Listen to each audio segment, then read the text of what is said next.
2025년 미국 증시는 단순한 호황이라는 말로는 설명이 부족한 한 해였다. 연초만 해도 시장은 긴축의 여진과 경기 둔화 우려, 지정학적 리스크를 동시에 안고 출발했다. 특히 상반기에는 반도체와 빅테크 전반이 큰 폭의 조정을 겪으며 투자자 심리가 크게 흔들렸다. 하지만 연말로 갈수록 시장은 전혀 다른 얼굴을 보여줬다. 결과적으로 2025년은 AI와 방산, 그리고 반도체 인프라가 시장의 중심을 완전히 장악한 해로 기록됐다. 연말 기준 미국 증시 시가총액 상위 기업들의 순위를 살펴보면 가장 눈에 띄는 변화는 NVIDIA의 시가총액 1위 등극이다.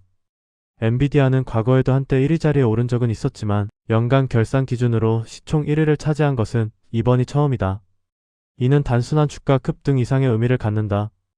AI 학습 인프라의 핵심 공급자로서 엔비디아가 차지하는 산업적 위상이 명확히 숫자로 증명된 해였기 때문이다. 그 뒤를 이어 애플, 알파벳, 마이크로소프트가 상위권을 형성했지만 이들 간의 순위 변화 역시 의미심장하다. 알파벳이 마이크로소프트를 추월하며 상위권에서 존재감을 키웠고 마이크로소프트는 2년 연속 순위가 밀리는 모습을 보였다. 이는 일시적 조정인지 아니면 AI 시대에서의 경쟁력 재편 신호인지는 2026년을 통해 반드시 확인해야 할 대목이다. 반도체 섹터 전반의 약진도 두드러졌다.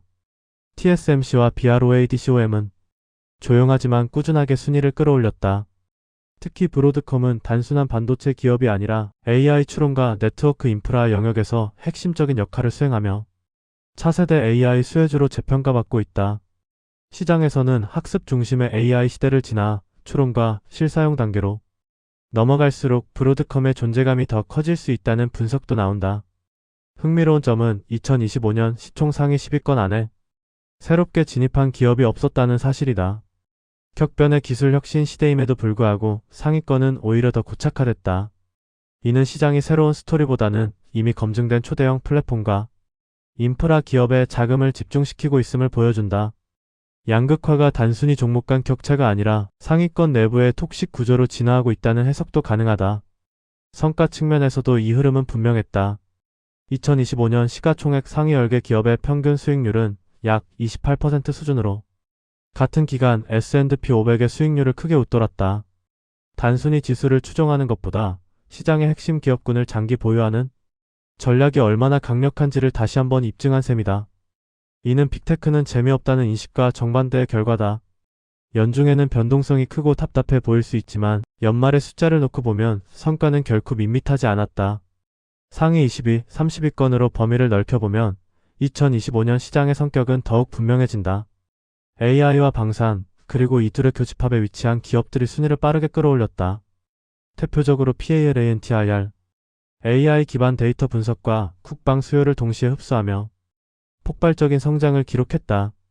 연간 수익률 기준으로도 시장을 압도했고 순위 상승폭 역시 가장 컸다. 이와 함께 AMD, 마이크론, 반도체 장비 기업, 전력에너지 인프라 기업들이 대거 순위를 끌어올렸다.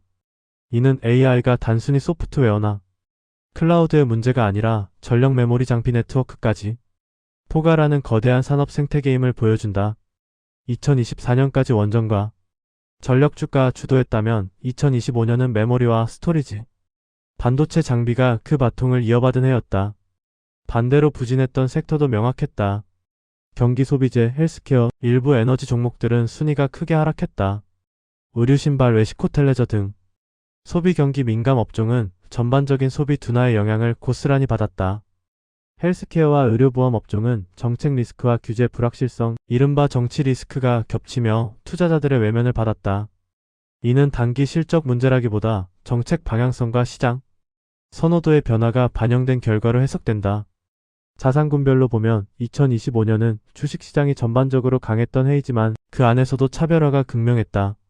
반도체 관련 자산은 40%를 넘는 상승률을 기록하며 가장 강력한 퍼포먼스를 보였고 빅테크 중심의 ETF 역시 시장 평균을 상회했다. 반면 일부 테마형 자산과 암호화폐는 연말로 갈수록 힘을 잃었다. 달러 약세 국면에서 통상적으로 강세를 보이는 자산들이 모두 같은 방향으로 움직이지 않았다는 점은 2026년을 바라보는 투자자에게 중요한 시사점을 던진다. 이 모든 데이터를 종합하면 2025년은 무엇을 샀느냐보다 어떤 축에 올라탔느냐가 성과를 좌우한 해였다. AI 인프라와 방산, 그리고 이 둘을 연결하는 핵심 기업군에 속해 있었다면 개별 종목 선택이 조금 달랐더라도 결과는 크게 다르지 않았을 가능성이 높다.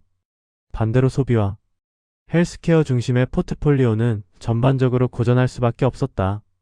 2026년을 바라보는 시점에서 가장 중요한 교훈은 단순하다.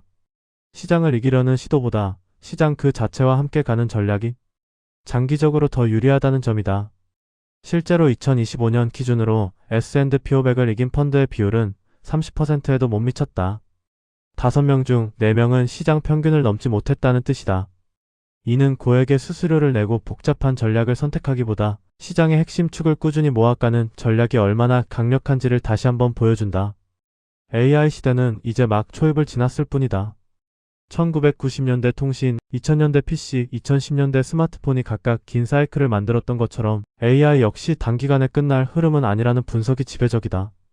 2025년은 그 흐름이 숫자로 확인된 첫 해였고 2026년은 그 연장선에서 누가 더 많은 과실을 가져갈 것인지가 가려지는 해가 될 가능성이 크다. 결국 투자에서 가장 어려운 순간은 시장이 흔들릴 때다. 하지만 연말 결산이라는 냉정한 숫자는 반복해서 같은 결론을 보여준다. 공포 속에서 시장의 중심을 사모은 사람만이 시간이 지난 뒤 결과를 가져간다. 2025년의 데이터는 그 사실을 다시 한번 또렷하게 증명했다. 2026년 미국 증시는 기본적으로 상승을 전제로 깔고 가는 시장이라고 봐야 한다. 2025년 한 해 동안 S&P 500과 나스닥이 의미 있는 상승을 기록하면서 투자자들의 머릿속에는 조정은 기회다라는 인식이 강하게 자리 잡았다. 이 인식은 단기적인 뉴스 하나로 쉽게 깨지지 않는다. 그래서 2026년 시장의 기본값은 비관이 아니라 낙관이라고 봐야 한다. 다만 이 낙관은 무조건적인 확신이 아니라 검증을 전제로 한 낙관이라는 점을 반드시 봐야 한다. 2026년 증시는 지수가 그냥 올라가는 장이 아니라 왜 오르느냐를 계속해서 묻는 장이 될 가능성이 크다. 이 질문의 중심에는 단 하나, AI 투자 사이클이 여전히 유효한가라는 문제가 놓여 있다. 2025년 증시는 AI 인프라가 사실상 모든 것을 끌고 간 해였다. 반도체, 데이터 센터, 전력, 네트워크, 방산까지 AI와 연결된 자산만 살아남았다고 해도 과언이 아니다. 그래서 2026년 시장은 자연스럽게 AI 투자가 계속 늘어나는가 아니면 속도가 둔화되는가를 봐야 하는 해다. 여기서 중요한 건 AI가 사라지느냐가 아니다.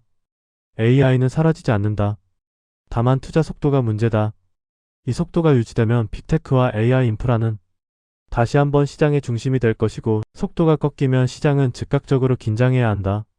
그렇기 때문에 2026년 투자자는 단순히 주가가 아니라 CAPX, 즉 기업들이 실제로 돈을 쓰고 있는지를 봐야 한다. AI 관련 뉴스 중에서도 기술 발표보다 설비 투자, 데이터 센터 증설, 전력 계약 같은 현실적인 숫자를 더 중요하게 봐야 한다.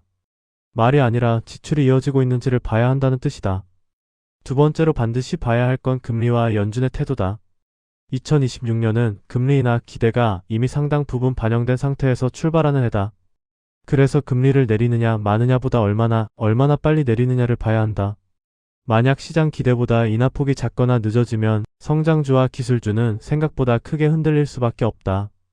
여기서 중요한 투자 심리는 불확실성이다. 시장은 악재보다 예측 불가능성을 더 싫어한다. 연준 내부에서 의견이 갈리고 지표 하나하나에 따라 메시지가 흔들린다면 변동성은 커질 수밖에 없다. 2026년에는 CPI 고용지표 발표 때마다 AI 반도체 빅테크가 크게 흔들리는 장면을 여러 번 보게 될 가능성이 높다. 이건 이상한 일이 아니라 정상적인 과정이라고 봐야 한다. 세 번째로 봐야 할 건 정책과 지정학 리스크가 테마를 어떻게 갈라놓는지다. 2026년은 글로벌 정치 안보 환경이 안정되는 해가 아니다. 그렇기 때문에 방산과 안보 관련 지출은 단기 테마가 아니라 상수로 유지될 가능성이 크다고 봐야 한다. 방산주는 위기가 터질 때만 오르는 주식이 아니라 위기가 상시화될수록 포트폴리오의 중심으로 들어오는 성격을 가진다. 반면 소비재, 헬스케어, 에너지 같은 섹터는 정책의 영향을 강하게 받는다. 실적이 나쁘지 않아도 정책 방향이 불리하면 주가는 눌린다. 그래서 2026년에는 실적이 좋다는 이유만으로 접근하면 안 되고 정책이 어느 방향을 보고 있는지를 반드시 함께 봐야 한다. 테마 흐름을 정리하면 2026년 자금은 크게 5방향으로 움직인다고 봐야 한다. 첫째는 AI 인프라 2단계 확산이다. GPU 중심에서 메모리, 전력, 냉각, 네트워크, 광통신 쪽으로 관심이 이동할 가능성이 높다. 이 구간은 상승장에서는 가장 화려하지만 조정장에서는 가장 먼저 맞는 구간이기도 하다. 그래서 무작정 추격할 게 아니라 눌림을 기다려야 하는 테마라고 봐야 한다. 둘째는 방산과 항공우주다. 이쪽은 공포장이 올수록 상대적으로 심리가 빨리 회복되는 특징이 있다. 변동성이 커질수록 포트폴리오의 완충 역할을 해줄 가능성이 높다는 점을 봐야 한다. 셋째는 금리 인하 시 반등 가능한 소비 헬스케어다. 2025년에 눌려있었던 업종들이 금리와 정책 불확실성만 해소되면 한 번에 튀어오를 수 있다. 다만 이건 장기 보유가 아니라 타이밍이 중요한 반격 테마라고 봐야 한다. 넷째는 달러 약세와 글로벌 분산이다. 미국 증시가 고점 논란에 휩싸일 때마다 미국 말고 다른 시장 이야기가 힘을 얻는다. 이 흐름은 미국 증시가 무너진다는 뜻이 아니라 미국 비중이 과도하다는 심리적 피로감이 쌓이고 있다는 신호로 봐야 한다. 마지막으로 반드시 경계해야 할 건 낙관 과밀이다. 2026년을 바라보는 월가 전망은 전반적으로 긍정적이다. 이런 환경에서는 좋은 뉴스에도 주가가 덜 오르고 작은 악재에도 크게 빠지는 구간이 나온다. 특히 AI 대형주의 포지션이 몰려있을수록 조정이 올 때 체감 난이도는 훨씬 커진다. 이건 시장이 틀렸다는 신호가 아니라 포지션이 너무 한쪽으로 쏠렸다는 신호로 봐야 한다. 결론적으로 2026년 미국 증시는 상승을 의심하기보다는 상승의 경로를 관리해야 하는 시장이라고 봐야 한다. 지수와 빅테크 같은 핵심 자산은 들고 가되 변동성 구간에서는 공포에 휘둘리지 말고 규칙적으로 분할 접근해야 한다. 한 번에 마취를 하지 말고 조정이 올 때마다 살아남는 자산을 모은다는 관점으로 봐야 한다. 2026년은 크게 벌기보다 크게 흔들리지 않고 끝까지 버틴 사람이 결국 웃는 해가 될 가능성이 높다. 이건 전망이 아니라 지금까지 시장이 반복해서 보여준 패턴이라고 봐야 한다. 좀 더 신중하고 인내심을 갖고 현명한 투자를 할 수 있는 2026년을 기대해본다.